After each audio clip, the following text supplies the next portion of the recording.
Hi, everybody. Welcome. Today we are having another conversation on the sidebar, and I want to talk about Mike Todd. Now, my rule on this channel is very simple. For those of you that have followed me before, my rule on this channel is actually very simple. I do not create a channel to slander anybody. I talk about a situation that happened, and then I draw lessons from that situation without necessarily personally attacking the person, but sharing my view on that, because guess what? Our ministry is not built on having to attack people, even if they're wrong, even if they've done something completely messed up. And if I do so, you are welcome to call me out on this conversation here. Now, a couple of days ago, I saw a video of Pastor Micheal Todd, who then did a discussion, and he was talking about people that left his church. If we can, I will be able to play this video here for just a few moments so you can actually get an idea of what that conversation was about. Now, I must admit, I did not watch the whole thing. I only caught clips of this conversation where he's talking about people that left his church, but they didn't even have the decency to tell him. And these people, even if they didn't agree with him, they owed him a sit down, they owed him something, they owed him a little bit of a gesture of honor as someone who has led them spiritually for a while. Now, I thought deeply about this, and I want to talk today about to the people who left, to the people who leave us, the people who leave our ministries, our lives, our homes. Some of us were married to these people, they left us. Some of us were in a relationship with these people and they left us, but particularly with a little bit of a focus on church leavers, right? Our culture is strongly tied to church hopping. People go from one church to another and they are constantly moving. And as a pastor, I know what he was talking about. I have experienced it firsthand. And so I want to share insights into this conversation, right? So we're going to talk about Mike Todd's church hurt, and a little bit maybe starting off with leaving churches, people who leave churches. Now, Mike Todd complains about this, and I want to start first by why this conversation, because when I went to the conversation, I read the comments. And in reading the comments, I then established people don't like Mike Todd, right? So there's a very strong polarized view on Micheal Todd. And I want to share my thoughts on the issue. What I learned about that is that, number one, a lot of people don't like the guy, right? A lot of people don't like the guy. And why don't they like him? Number one, I think most people don't like him because he is successful, right? He came into this space as a unicorn, and he brought in a sound, an idea, a vibe that was very different from what was there before. And what that achieved for him is numeric success in terms of the people that he reaches and the people that love the messages and how he packages his messages. Now, in the sense of bums and seats, in the sense of streams and views, he has succeeded. He's in the realm of success. And I genuinely believe that a lot of people don't like that he's successful in that, number one. Number two, I think that personally, in my own opinion, I think that Mike Todd is a little theologically unsound. And I think I've heard a couple of clips of his where he says statements that make me go, wait, what? Wait, what? I remember at some point he did a video where he said, when I became a pastor, I did not know anything about what a pastor does. And immediately my heart went, I was so sad. I was heartbroken, because the first thought that came to my mind is, why would anyone put somebody in charge of souls? Guys, listen, the one scripture that terrifies me is Hebrews chapter 12. And Hebrews chapter 12 says that you leaders, you must look after these sheep, the sheep of God, the people of God, as one who must account for these people before God. And so I am conscious that every new follower that comes to my channel, every person that says they listen to me, everyone that's part of our Discord channel, is person who's entrusting their soul to me. They entrust their ear to me, and I'm speaking into their lives and into their destiny. For that reason, I have to be sound. And so I open my Bible because my life depends on it. One day I'm going to stand in front of the throne of God and make an account for the things that I spoke on this channel. And I'm conscious of that. And so for that reason, I don't take lightly what I preach. And so for that reason, if someone says, and in the realm of influencers today, people just speak a word and everybody says, amen, even to very unsound theological stuff. I still cannot understand for the life of me, why anybody would take someone who doesn't know what a pastor does and puts them in a pastoral role where other people must follow this person. I also say the same thing about a lot of people that open channels and they're telling everybody what's wrong with Christianity and what's broken about it. But what they don't actually do is to say, hey guys, here's the way. I found it a very interesting thing that someone who says, I was blind, I don't really know what to do yet, but I don't think Christianity is the thing. I don't know exactly what is the right thing, but I just know that it's not the one to follow. And I'm saying, okay, so you've pulled all these people that were following Christ, right? Even though they were misguided in something, they were following Christ, and you pulled them to you, and then you said to them, look, I don't really know where I'm going, right?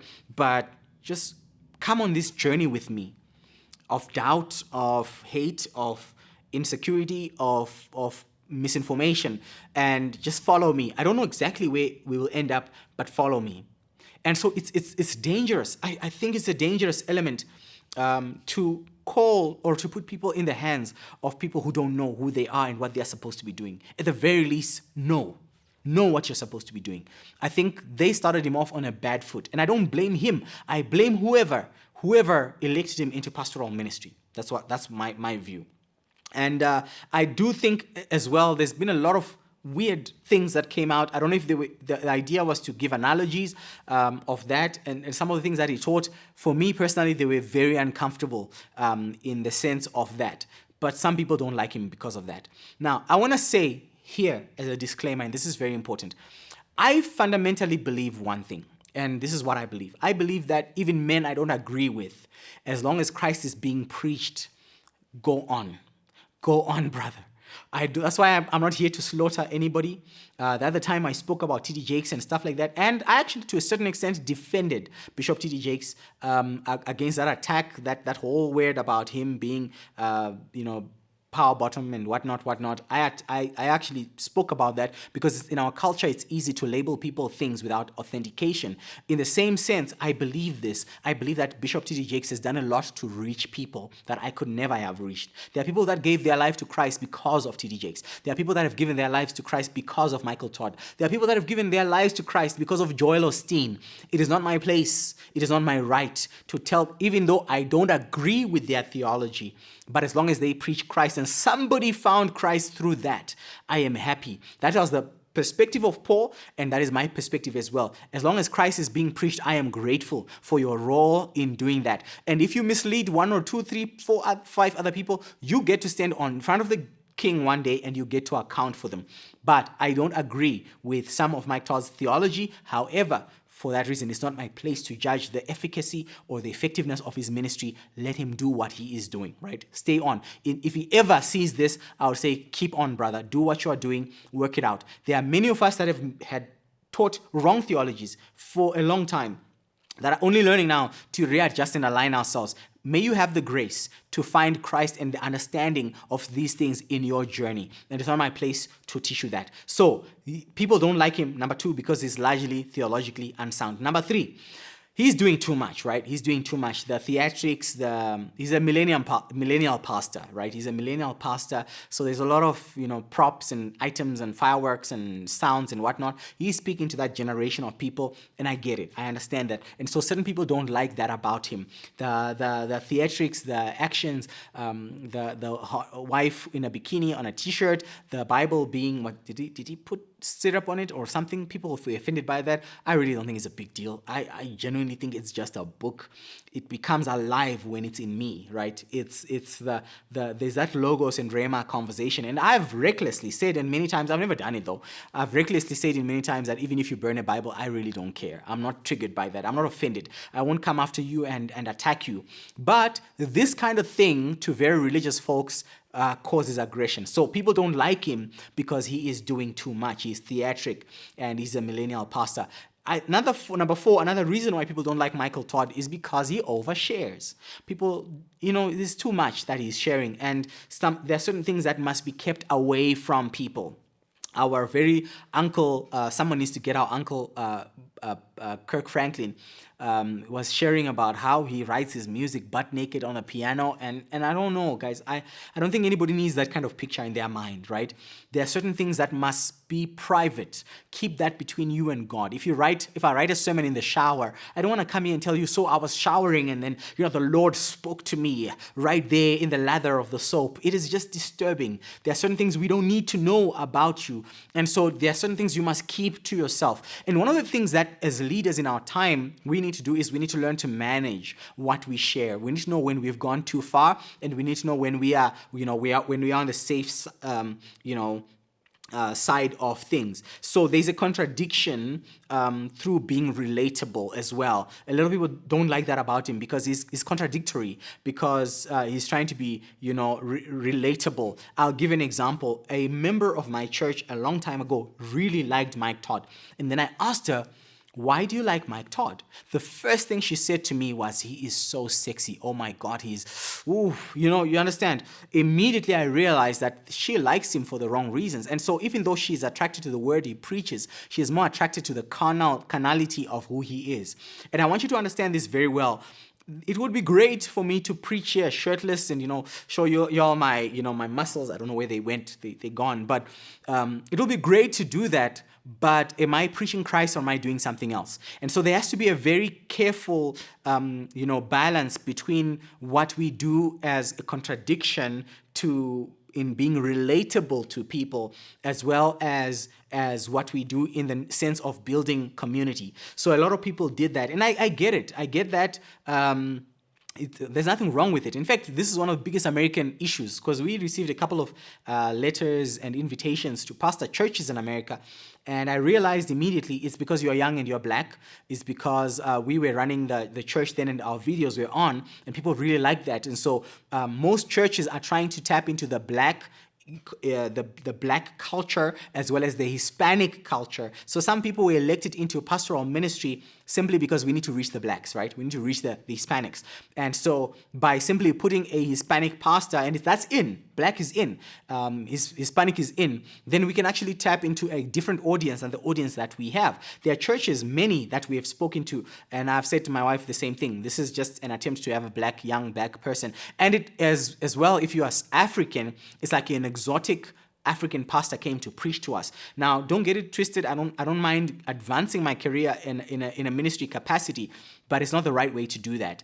And I don't think the heart is the right one, where everybody has the right intention around that. So I think that becomes a problem.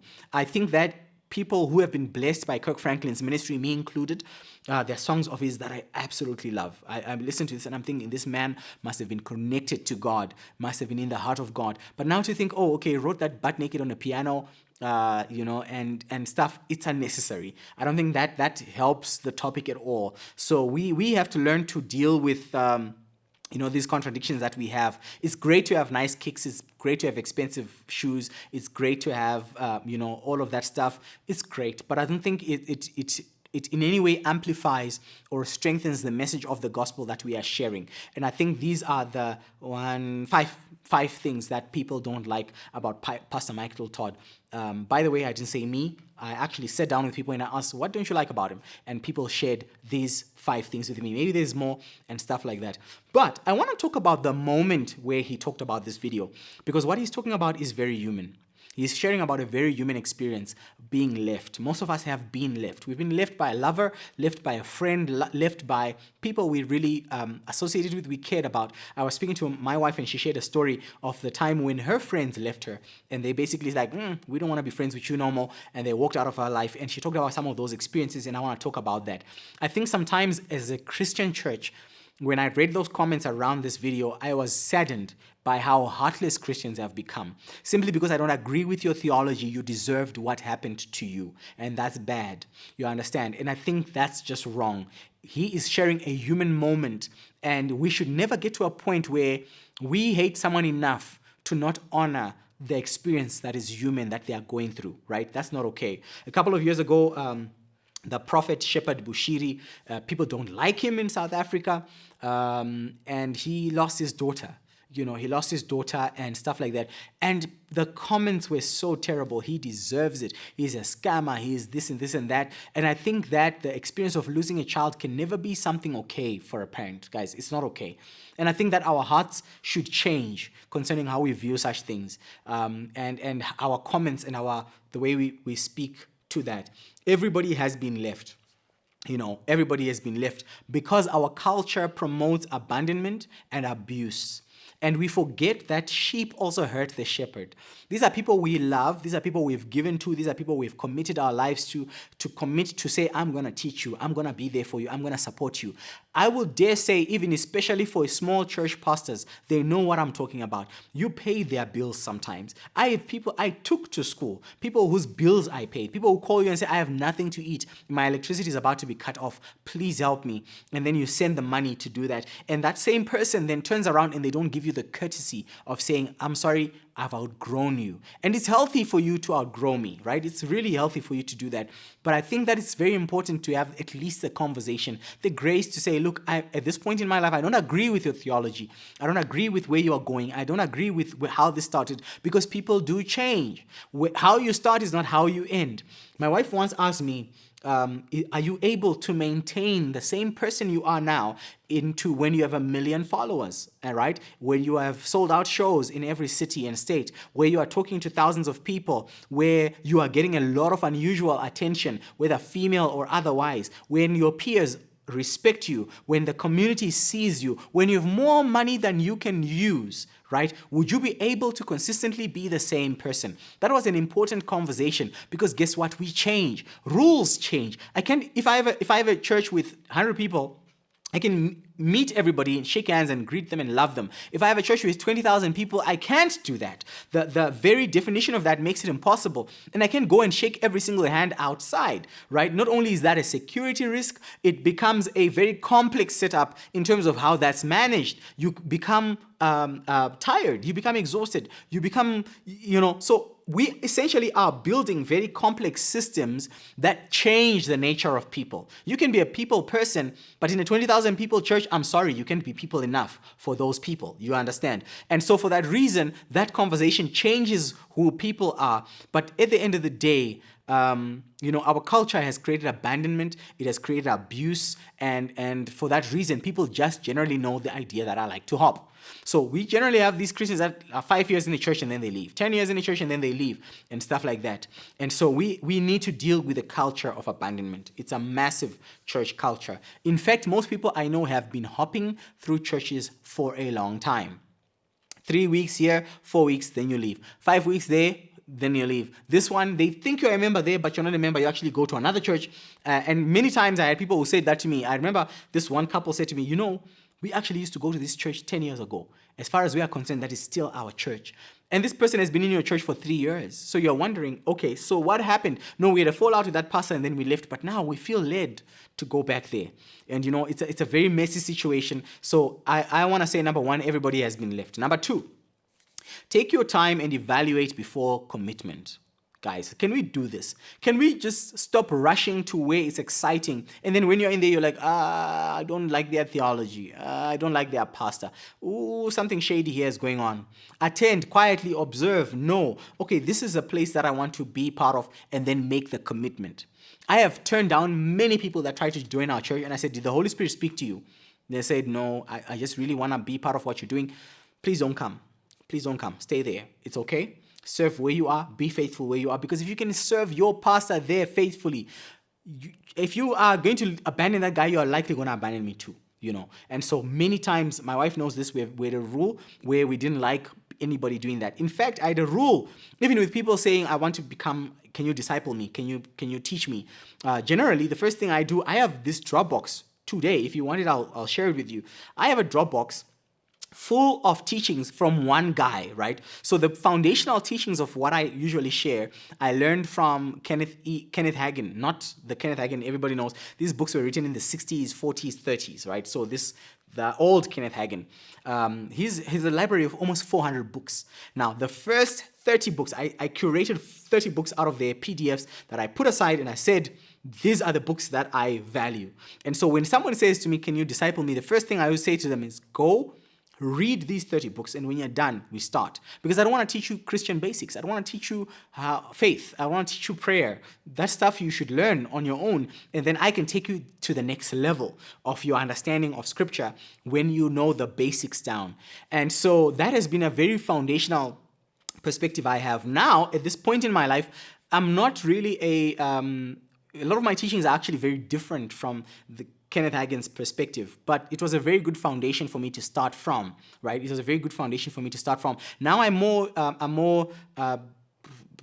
Judeo-Christian, right? In the sense that I actually really have a profound understanding of the Old Testament in order for me to interpret the New Testament, which I think a lot of the current Eurocentric literature is missing. They don't have context on Jewish teachings. And so a lot of what I'm teaching you is actually right out of ancient Jewish teachings and discussions that have happened in the church and in these circles for thousands of years. And so I re-examine and I say, okay, I think this is the truth. I think we missed it here. I think we got it wrong here, and so forth and so forth, and we share that. So it's okay for someone to have a different philosophy, but take your time before you make a commitment to me. Right? Take your time before you make a commitment to me. Take 6 months if you need to, and say, you know what, I'm sure I want to follow you. I'm sure I want to share, to know what you know, and all that stuff. And that process is important, right? Changing your mind is okay, though, but a conversation is also necessary. I do think that they owed him a sit down. I do think it was important to just say, Pastor, I'm sorry, this is not working for me. I'm out.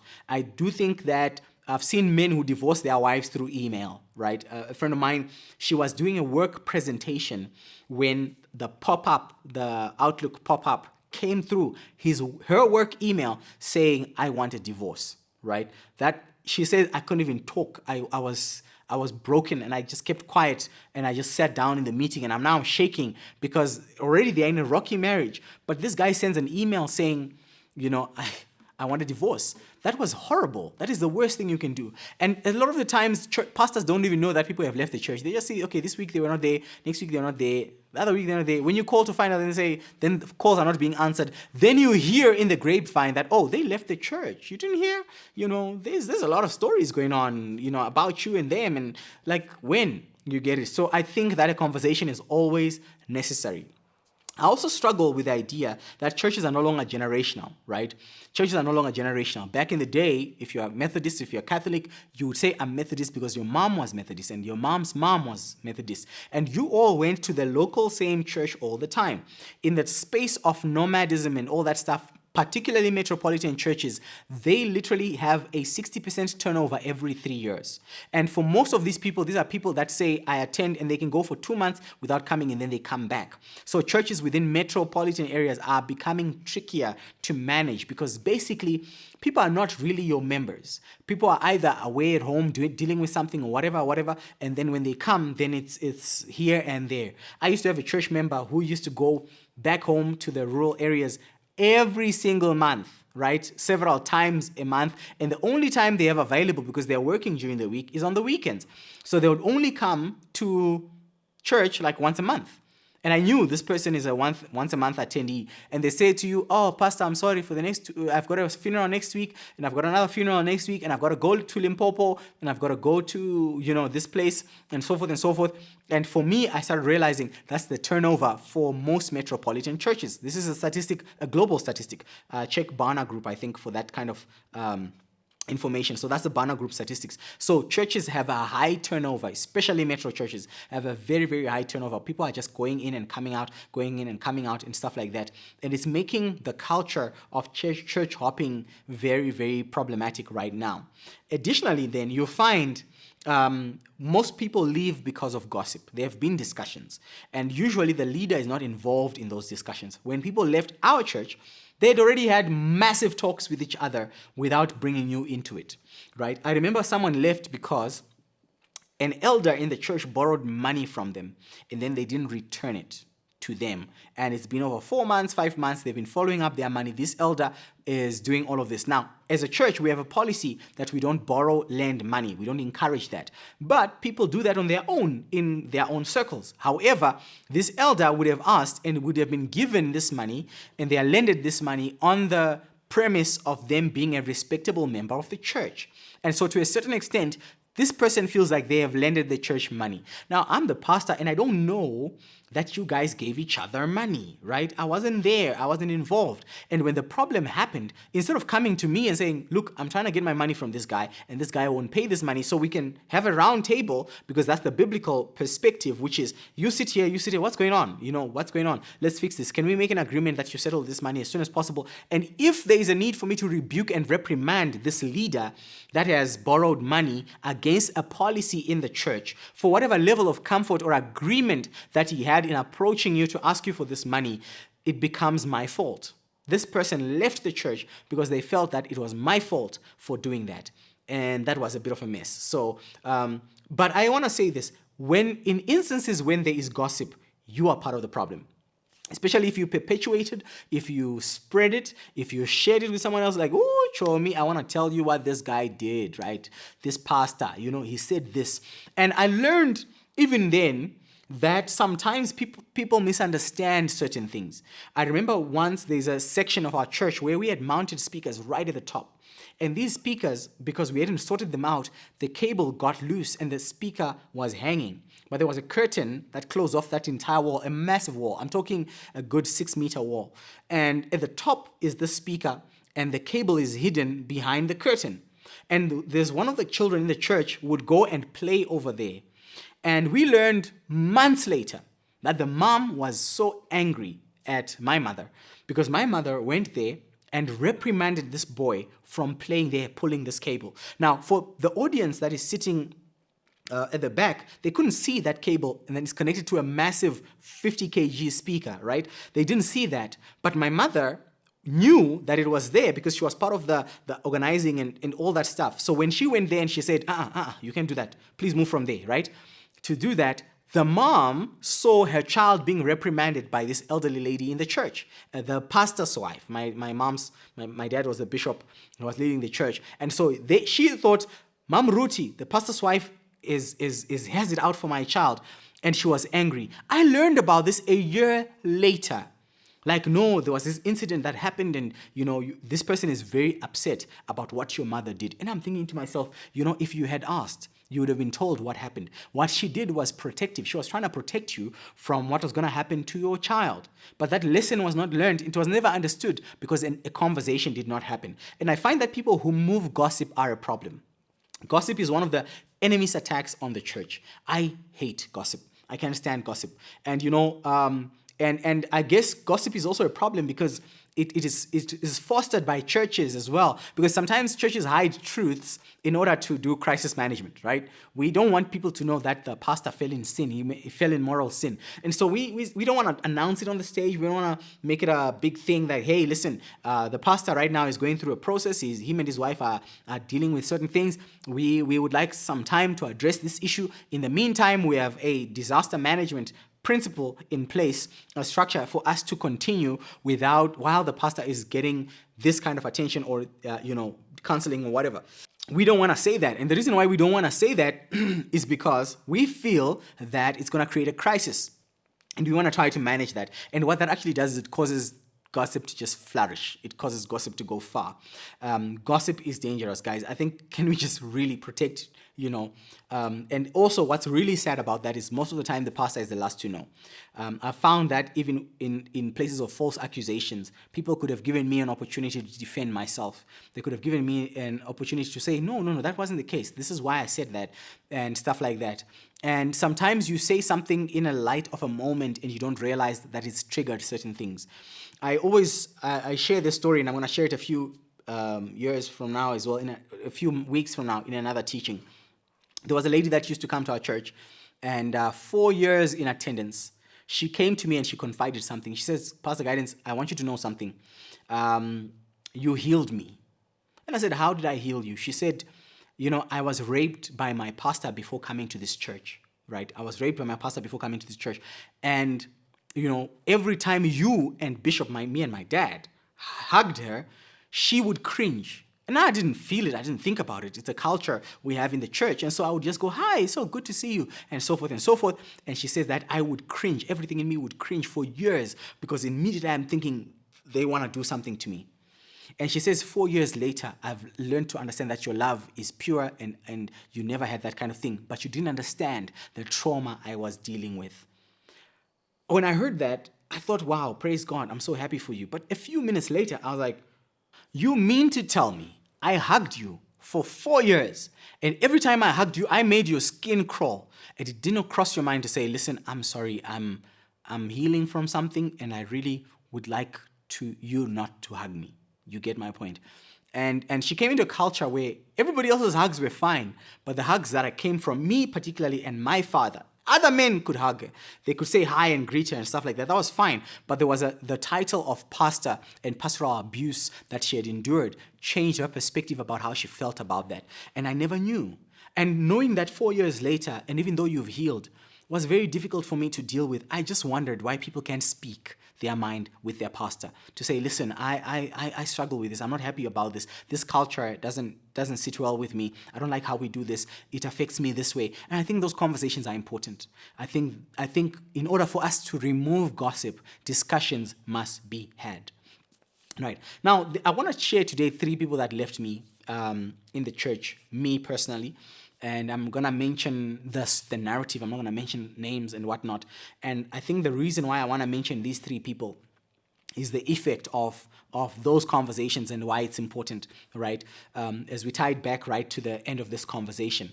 Well, the first person that left our church came to visit me a week prior to their leaving. And when they came, they sat down and we had a conversation. It was a great conversation. We had a 2-hour-long conversation about stuff, about things that we were doing. They were a leader in the church that we were leading.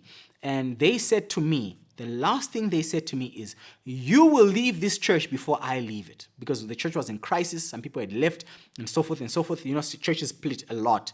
This happens through many churches. And so this person then says to me, I will never leave this church. I am this church, right? And so essentially, you know, everybody can go and I'm not going nowhere. And I said, wow, okay, cool. That's brave.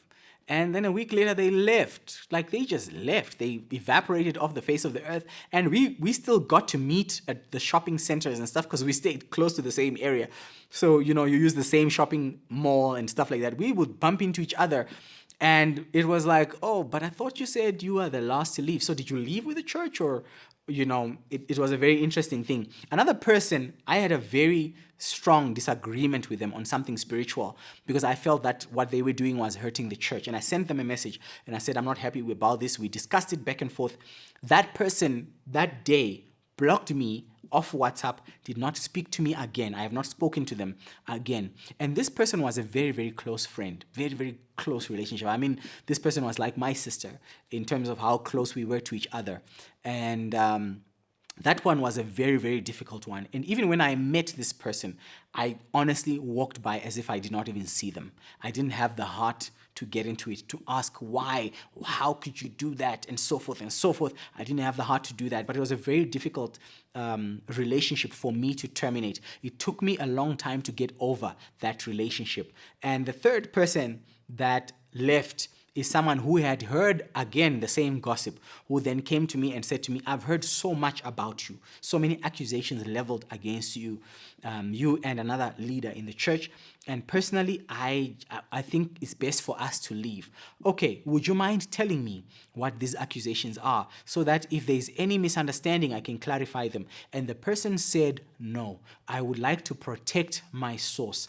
I find it phenomenal that in our culture, we always protect the gossiper. And always the person who's gossiping is the victim that needs to be protected and not the person that is being spoken of.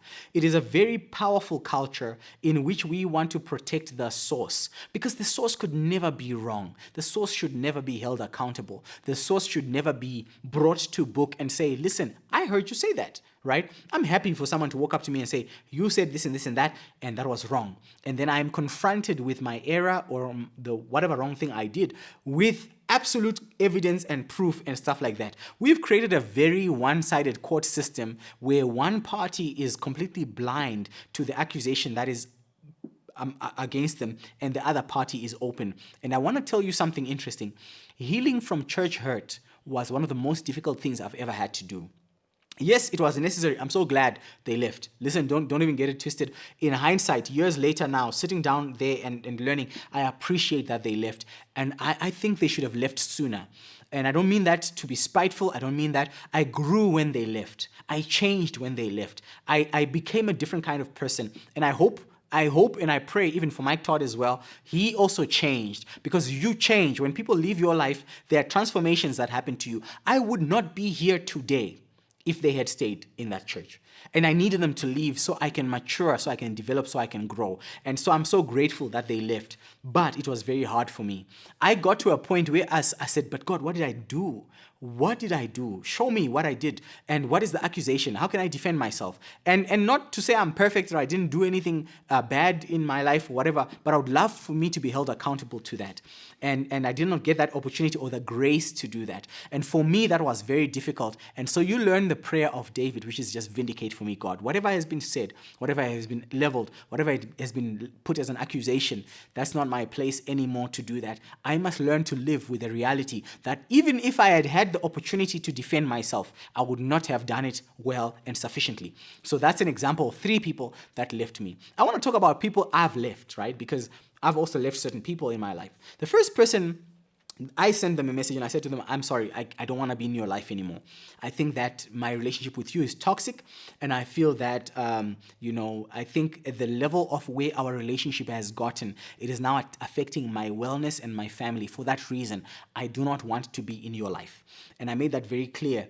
And the person responded by saying, okay, that's great, it's fine. And we've met here and there. He's been very polite, he's been very good, and this is someone I loved as a brother. And it was very difficult for me because I realized at that time that my relationship with him was not what I thought it was. And for that reason, it is better for me to distance myself from that relationship, because if I'm in covenantal relationship with you and I realize that you are dangerous to me, I cannot trust my life to you. For me, it felt that the best thing for me to do was to walk away from that relationship. And I made that very clear to them to say, I'm sorry, I can't do that, right? And then secondly, the second person I've actually surprisingly walked away from. We are still really, really good friends here and there. And when I say friends, I mean, we're covenant brothers. This person was a member, a part and parcel of our church. Many instances we've interacted. I've interacted with him and he has interacted with us many times. We don't agree theologically. Like, that's just it. We don't agree theologically. We are not on the same page in terms of the theology we teach. He believes what he believes, and he follows certain people that teach certain things that I strongly don't agree with. And, this person was incredibly supportive. They were in our church. They gave, they contributed, they supported. They were incredible ministry partners. But I genuinely felt that they were not in the best place and they were not getting their money's worth, so to speak, in the church experience. If you don't agree with my theology, it doesn't help you to sit in my building and listen to my sermons and to listen to what I'm sharing. Even though there are many places we agree on, it doesn't help us for me to nurture a relationship with you where, for the most part, we are at each other's throats theologically, right? Where you choose when you want to shut off your ear to what I'm saying and then you want to listen to certain things. And anybody who knows when I'm preaching, it's very different. I preach very differently when I'm on a camera and when I'm with an audience of people. I think if you check our old YouTube videos, you'll see that when I'm preaching to an audience, there's certain things you can bring. I can't bring charisma to a camera. I don't care how anybody does it. I don't know how anybody does it. I can bring a charisma to camera, and I can't really engage with an audience and talk to an audience and make jokes and make humor because, people are there. So the sermon style is different. This person genuinely liked my word. They genuinely liked what I share. They genuinely liked the ideas that I have. But we disagreed on very strong, very, very strong doctrinal foundations, right? He's a brother to me. I love him to bits. I love his family to bits. But at the same time, I felt that it wasn't good for him to be there. And so I told him, listen, you need to go to this church. Specifically, I told him the church to go to because they have that kind of belief, right? So, Seventh-day Adventists has a certain type of belief. So if you believe in the Sabbath that much, go to Seventh-day Adventists. Southern Baptists, they have things that they believe women must not stand up and so forth and so forth. Women must not preach and so forth and so forth. I have never ordained a female pastor to take ministry, but I do believe that there's absolutely nothing ungodly about a woman standing up to run in the ministry of pastoring. And I think that if you don't agree with that, don't go to a church with a female pastor. I don't think Joyce Meyer is going to go to hell for preaching the gospel. Personally, I don't think God is going to be like, I'm judging you because you preached and you're a woman and you know what I said, right? I don't think that's what God is going to do. So there are certain things that don't nullify other things. Her being a woman preaching does not nullify the gospel at all and the message of salvation. So if she is saved and she believes in Jesus as a Lord and Savior, she is saved. It's done. And being a woman does not nullify that in any way, form, shape, or size, the fact that she preaches as a woman. So for me, those fundamentals are very critical and they're important. All the other stuff we can debate until the sun comes up, but it doesn't really matter. So for me, we disagreed on stuff like that. And for that reason, I felt that he was better served at a church that echoed what he believed. So these are some people that I've left. And so what do I learn from this? What do I learn from this conversation with Pastor Micheal Todd and his struggles as a person? Number one, some people are scaffolds. Right, scaffolds are this structure that you build next to a house as you are building another house, right? As you are building the house, when you are done and everything is done, the roof is done, the high walls are done, and the windows, high windows are done, what do? You remove the scaffold. It's not meant to be part of the journey. There are certain people, guys, that are just with us for the building season. Certain people that are just with us for the establishment season. Some people that are just there for the foundational season. And sometimes we have to learn to be okay with letting go. And most of us are doing a lot of harm because people have outgrown us and we are clinging to them. And I learned my lesson there. Don't hold on too tightly to people. Have grace to release them to go where they are going. Number two, stop being naive. Stop being naive. Some of us believe that we will never be left. We believe that we will always be with our partner forever and ever and ever. Amen. Some of us believe it's happily ever after until the sun sets. Some people believe that my friends are ride or die. We will die together. We will do that and stuff like that. Seasons change. People change in certain seasons. And friendships also change in seasons. Marriages change in seasons. And sometimes we have to be at peace with the fact that sometimes you really want it to work, but the other person doesn't. And letting them go is easier. Naivety is dangerous as a person. For you to build anything with a naive idea that, oh, guys, we are family. That is a lie. Churches have been telling you that we are family, we are stuck together forever, we are in covenant. That is a lie, okay? I want to let you know now, it's not a bad thing to say because there's a biblical perspective to this, right? There's a biblical perspective to this, that there's a family of the believer.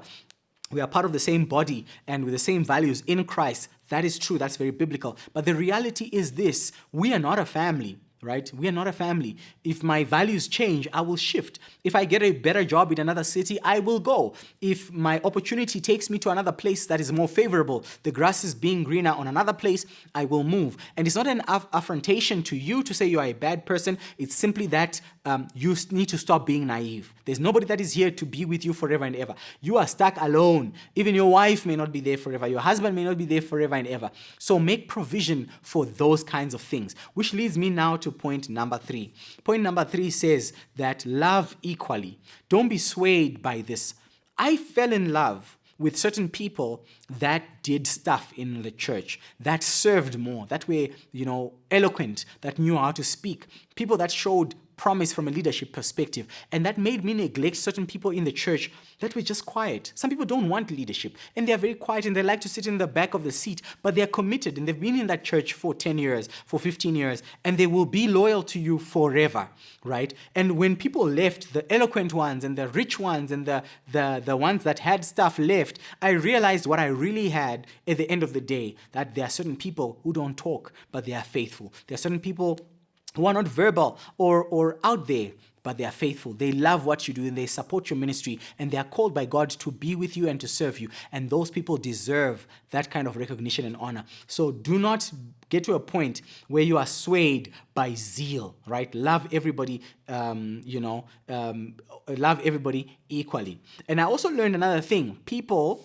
generally operate from a place of self-interest, and that's okay. Be okay with people operating from self-interest. Like I said to you, some people are coming to you because there's something interesting about you. There's something beneficial they get from you. They get a pastor who cares for them, who follows them up. When they beat each other at home and they call you, you come through like, hey guys, what's going on? No, let's get along. Hey, husband and wife, God calls you. You pray for them, you cement them, you bring their marriage together. When they get together and they love each other, then you are the bad guy, right? I've been in instances like that. I've been in instances where a man was hitting his wife, right? He hitting his wife. Like, I'm not talking about small. I'm talking about, this guy, I was in the room. He picked up a laptop and threw this laptop in her face. And this thing missed her by inches. It went right by her face, smashed against the wall into pieces. I'm thinking, if this thing had hit her, I would have had to take her to the hospital, right? And after this, and being a young pastor, I was a young pastor, I reprimanded this guy so badly. When they came together and they started loving each other again, I became this horrible man that, spoke like that to her husband. It happens. It happens. And I've seen stuff like that before where stuff happens. People operate from a place of self-interest, and that's okay. As a leader, as a pastor, as someone who is also in relationships, people are with you because there's interest in you, right? Someone can marry you because they want something from you. And some people get angry and sad, like, no, everything was fine when I had money, and then when I ran out of money, she left. Of course, she was operating from a place of self-interest. Sometimes we do that with friendships, where we say, oh, the minute I stopped doing that, my friend left. Yeah, you were no longer beneficial.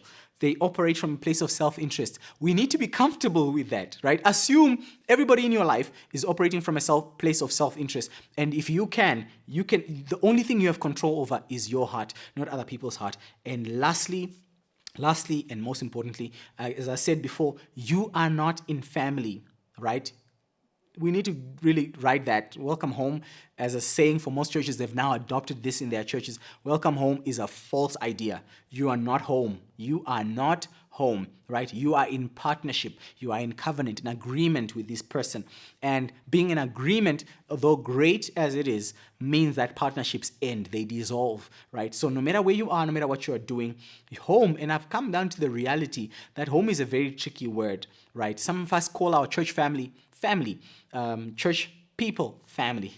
We call these people that we mingle with and go to church with, we call them family, and we see them as the people that we are connected to. And there's nothing wrong with that. God bless you for that. And I think it's a good thing to do.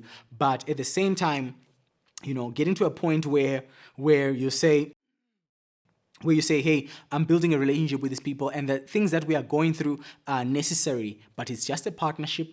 There's a time window to it. If it lasts a lifetime, God bless you. If it lasts a short time, it's also fine. If it lasts 5 years, great. And we do what we can while we are in partnership with each other. And what do I want to say as the last point? For those people that have been left, it's okay. Be at peace. There will always be questions. What did I do wrong? What can I do? How can I fix it? Maybe they should have done that, and so forth and so forth. Church folk are interesting. They can leave you and then meet you in the street, and you walk by each other like you've never met, like you're strangers. And yet their kids slept over at your house. You picked up their kids from school once to help them out. You guys were like in a deep, deep family, relationship. You guys were attended their mother's funeral, and you served them in this and that way. And I've learned something very strange. They think they're entitled to it. Most church people believe that you were supposed to do that anyway because you're my pastor. A friend of mine sent me a message, and I was very insulted by that. He mentioned all the things that I've done for him, and then in there he implies, and then in there he says, you must check out this guy's sermon, right? And when he sent me that message, I was offended, right? I was quite offended. I said, dude, I've known you since we were kids. I share content on social media every time, right? I make content. I don't think you've ever shared my content with anybody in the world. And if I was a terrible preacher, I would say, maybe I'm a terrible preacher, and you don't think that this person has been part of my church for years, right? This person has been in my home. I looked after him, fed him, cared for him for months. and paid his bills for a long time. And I've counseled him and his wife. I've had a relationship with him. For that entire time, not once have you shared a sermon with me. Now you like some guy in Nigeria, right? You like some guy in Nigeria, and you think it's a great to thank me for everything I've done in your life. You think sending me a sermon from another guy, right, would be a blessing to me. And I said to him, and by the way, when we met, we were friends. We were like in grade 3 or grade 2. You know, this is someone I've grown up my whole life with. And this is last year I'm having this conversation with. I'm like, this is 20 something years later. And you are telling me that this is the best way you can thank me, by sending me a sermon. And then he said something crazy, and I realized this has become a massive revelation for me. He says, what you did for me, do as unto the Lord. You are a pastor. You did it for me because you are a pastor. And I realized people don't realize that even though we do it, yes, I did it for God, but I did it as a person. And acknowledgement. And my question was, okay, let's say you want to thank me. Bro, I just shared your sermon. Thank you for blessing us. Thank you for being a blessing to me in my life, and so forth. And at that moment when this conversation started, he wanted to ask for financial help. That messed it up for me. I didn't even talk to him for 2 months after that. I think later on sent a message, and then we had a sort of like a reconnection. Like, okay, cool, man. Look, I'm over it, because I don't also hold on to stuff. It didn't matter to me. But what I did was I learned. I learned that people thought that everything I did for them was done because I was a pastor. But they're wrong. Let me tell you why I did it. I did it because I loved them. And I want to say this now as a closing statement for everything. To those that left, you are loved. Even though I didn't agree with how you left, even though I don't agree with what happened in the context and everything. And I'm not talking about myself, by the way. People think our guidance is talking. This is not, I don't take shots at people personally. I'm not sending a personal message to someone. I'm talking to people who are sitting there and saying someone left. I learned that I loved them. And so I didn't stop loving them. The reason why it hurts when they've left is because even though they are gone, you still love them. That was my biggest revelation. That was my biggest... when I asked myself, why am I angry about this guy's actions? I realized I am angry because I love you. But it clearly showed that maybe you didn't love me the same. And it's okay. And what I'm learning now is, even though they have left me personally, I still love them. Wherever they are, whatever they are doing, they are still loved. For those of you that have been left, you had a husband you loved, you had a person you loved, you had a friend that left. And sometimes when you think about it, it still hurts. It means you still love them. And you know what? It's okay to love them, even though they have left. Today, I want to just end here. I think this hopefully has been a blessing to you. Most of us are suffering some kind of pain out of loss. And loss not through death or whatever, but lost through separation. People that took our hearts with them and left out the door. And we still have to deal with seeing them on social media. You see them happy with a new partner and stuff like that. You see them happy with a new church and it bothers you. You see them happy with a new friend and it hurts you and it bothers you and stuff like that. And it brings up all these questions. What was wrong with me? Was I inadequate? What did I do wrong? What can I change? And I want you to know it's okay to love them even though they are gone. And sometimes we'll never have the closure of a conversation or the closure of peace and tranquility through a conversation where you'll be given an explanation for certain things. But it's okay to be at peace and say, I love you even though you are gone. I hope this has been a blessing to you guys. God bless you.